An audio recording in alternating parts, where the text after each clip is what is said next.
Hello friends, welcome back. I am Raju stock analysis में आपका स्वागत है। अब हमारी पिछली वीडियो में एक कमेंट आई। उस कमेंट में हमें महाराष्ट्र स्कूटर के ऊपर रिव्यू मांगा गया है। तो आज हम आपके सामने महाराष्ट्र स्कूटर लिमिटेड का एनालिसिस करने वाले हैं। तो सबसे पहले हम फंडामेंटल में शेयर होल्डिंग पैटर्न हम देखें तो पब्लिक के पास 38% जितनी होल्डिंग हमें यहाँ पे नजर आ रही है, लेकिन उसमें भी 11% जितनी होल्डिंग तो बड़े इन्वेस्टर के पास है। तो पब्लिक के पास केवल 27% जितनी होल्डिंग है।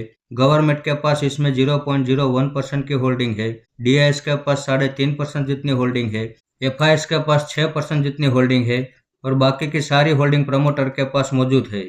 अब प्रमोटर की लिस्ट में आप देख सकते हैं, जिसमें हमें जो नाम नजर आ रहा है वो है बजाज होल्डिंग्स इन्वेस्टमेंट लिमिटेड। तो ये एक बजाज ग्रुप की कंपनी है। इसके आगे इसकी बैलेंस शीट हम देखें तो इस कंपनी के ऊपर 1 रुपये का कर्ज नहीं है।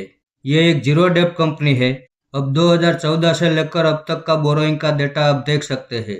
इस कंपनी ने बिना 1 रुपये का कर्ज लिए आज तक ये कंपनी अपना बिजनेस चला रही है। अब उसके सामने हम रिजर्व देखें तो इस कंपनी के पास 33,000 करोड़ का तो रिजर्व है। तो इस हिसाब से इनकी बैलेंस शीट काफी मजबूत और दमदार है। इसके आगे प्रॉफिट एंड लॉस सेगमेंट में हम देखें तो ईयर ऑन ईयर ये कंपनी कंपलसरी प्रॉफिट कर रही है। साथ में ये कंपनी हमें अच्छा खासा डिविडेंड भी दे रही है। अब यहाँ पे आप देख सकते हैं कि इस कंपनी ने Bajaj auto, Bajaj finance, Bajaj Finserv और बजाज होल्डिंग्स इन सभी कंपनियों में अपना इन्वेस्टमेंट कर रखा है।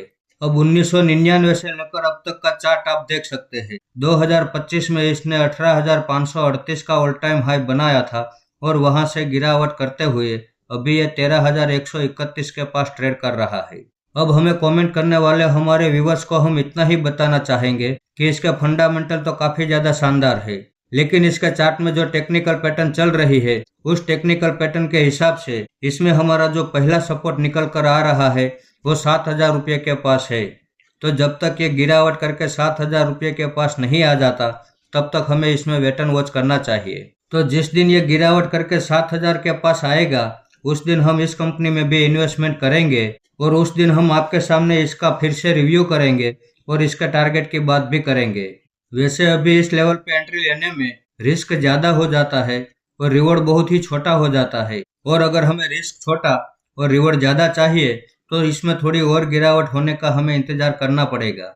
अब अगर ये 7,000 तक गिरावट नहीं करता है और यहीं कहीं से बॉटम बना के वापस ऊपर चला जाता है और फिर से एक नया ऑल टाइम हाई बना देता है तो कोई बात नहीं, छोड़ दो, जाने दो।